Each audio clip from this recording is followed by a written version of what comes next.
Brian Powell of I Run Far here with Nikki Kimball before the 2018 Hardrock 100. How are you, Nikki? I'm feeling great. You kind of had a couple down years. Yeah, I did. What was going on? I just had an injury from snowshoeing where I hit my leg with a snowshoe for 5 hours, and oddly that broke my leg and messed up some tendons, and I didn't, So anyway, it was just bad, and then I tore my hamstring and I got that fixed, and now I'm running again, and I'm running pain-free, and it's awesome. And with the broken leg, you didn't... Well, I ran hurt. And then you weren't diagnosed with it. But then I was really messed up. Yeah. So it's been a long journey, and not even a simple one. No, I've been running healthy since February. And that probably feels good awesome. In many ways. Yeah. I mean, I'm still aging a bit, but loving that I can run without pain. I mean, it's awesome. just like my life is back. Whether it's racing or just living. I mean, so what was it like those 2 years? Because well, I raced a little bit, but it was really frustrating. I mean, the last good race I had was Hardrock 100, and really the damage to my leg got much worse after that. Or not Hardrock, said Hardrock. Bighorn 100. What's on your mind? Nothing's on my mind. I'm not thinking of anything. No, I'm not tapering and stupid. No, so it was Bighorn of 2016, and I was, that was before I really started getting messed up. Yeah. And then just miles and miles, and great physical therapist that I am, I totally messed up in managing it. And how does that work? Because you're not the first. It's not you. I know. Well, once I put my treatment into the hands of another doc, it was better. Take care of go me. Figure. And now you're healthy, and you've been running that way for enough time to get fit. Yep. How do you feel now? I feel great. And like all winter, I was ski mowing, a lot, and because my leg felt fantastic as long as it was in a boot. So I still wasn't running much, but I could ski. So you mow. built fitness, and then you fixed things. So and then I fixed things, and now I don't know where I am physically necessarily, because it's been a really it's been a year and a half since I've raced healthy. Mm-hmm. So I'm just so excited because I get to run. Yeah, and it's probably different with a Hardrock, because it's not like you're towing the line for like a North Face 50 or something, where like it's on from the gun and you gotta roll or not. Right. Or even probably like, you're not even Western States. You usually took it pretty easy early, but like here, we had a lot of joke telling in Western States. We did. That's what I was saying. I'm like, I do remember a lot of honey badger talk and singing jokes, PT jokes, some Muppet songs.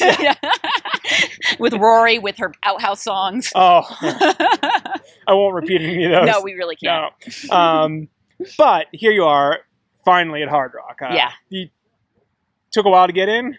Took a while to get in, but in their defense, there were several years I didn't put in because of Western, and then some injury years, and some Well, really, I wasn't injured till stupid snowshoe kept hitting me. I mean, I went 16 years without an injury, without anything. And that wasn't a biomechanical injury. That was, it ended up being, but it wasn't caused by overtraining. Nor was some hard-headedness. Exactly. Nor was the hamstring tear. I mean, that started in a parking lot. Sounds like a good story, but it was really boring. But so I'm psyched, and Hardrock is something that I've wanted to do for a long time, and I have no qualms with the way the lottery works. I think it's really good that there's something in here that favors people who've been in the sport for a long time. Like those of us who were racing in the 90s, remember when you didn't have to do lotteries for everything, and we weren't getting paid, and we were just out there on our own, and people were calling us crazy. I mean, it was a completely different time, and I love that Hardrock is sticking to that. Yeah, it has that feel. Yeah. And it probably makes it pretty special to be ready to toe the line for the first time. It really does, especially sort of as, a comeback from some rough times. Yeah. And could imagine like it's a lot of identity over the time has been based around running. Right, absolutely. When I'm when I'm volunteering at Hardrock, or at I keep saying Hardrock, I have no idea why. At Western States last year, one day off crutches, and I'm just like, this is a whole new year. I mean, last year at this time I was able to run 200 yards. What's another 100 miles? Exactly. And I mean, of all the races in the U.S., I mean, you've had great success in a wide variety of races, from a Western States, which is relatively fast, to a Marathon des Sables, to UTMB. But in the U.S., like this to me says Nikki Kimball. Yes, and there is a small part of me, pretty big part of me, that is really bummed I never got to race this in my like 2000-aughts body. Yeah. Because I mean, you'd love to be able to do every race in your best body. Yeah. But you can't, especially if you love the sport and you're not here just to win. You're here in the sport because you love the people and you love the culture and you're in it for 20 years. Yeah. You know? So you might not be as fast right now, but you still get those aspects right. of it. Exactly. Coming to Hardrock and yeah. not the 2000-aughts body. Yeah. None of us are. Yeah, I know. Youngin. Whippersnapper that I am.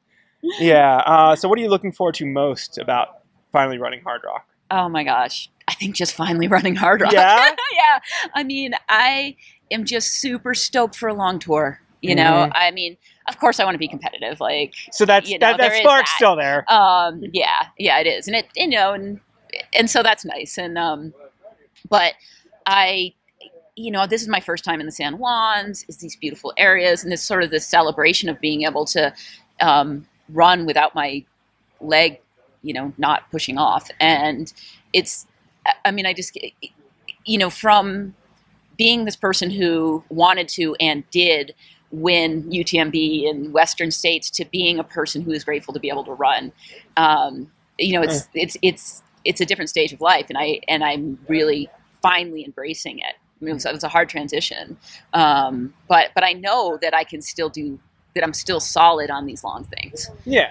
You know, your climbing's still there. My climbing and, you know, the descending, the knees aren't quite as fresh as they used to be, but it's still good, you know. It's, yeah, my track workouts are horrid, but, you know, that's okay. Who likes track anyway? Can you explain this thing to me? Track workout. You don't really need that so much. Not so much at Hardrock. No. And is there anything that, maybe not you're fearful of it, is there anything that it's intimidating about doing this for the first time or after your injury? Like, regarding the injury, no, not at all. Okay. I mean, it was, you know, about 4 PTs and 4 MDs and a doctor of osteopathy who dealt with my leg. So that's a Humpty Dumpty leg. It is, yeah. I mean, it was very complicated, super interesting. If it had been my patient instead of me, I would have been like all over it. But you know, that it is solid. It is so strong, and my hamstring repair is super strong. So, you know, I have no biomechanical excuses. And so, yeah, it's, you know, it's intimidating because anytime you run 100 miles with 33,000 feet of gain, it's going to be intimidating. But I'm also with a crowd of people who has been in this sport for a very long time. Yeah. And, you know, it's like coming home. So, yeah, it's going to hurt, but it's also going to be stunningly beautiful. And, you know, I mean, you know, it was kind of fun. We just had Scott Jaime walk by, who will be up at Kroger's with a big party with Darcy and Rock. I mean, there's so many people. Like, that's an amazing. And that's just the people hanging out at one aid station. Yeah. Like, yeah. Does it feel like a coming home to the family a little really bit? Is. I know you have a really amazing trail running like group up in Montana, but this is your extended family. But this is the extended family. Yeah, exactly. Awesome, Nikki. It's so good to have you back, and thanks. Have fun out there. I will. It's gonna be a pleasure. It's gonna say watching you, at least hearing how you do after the fact.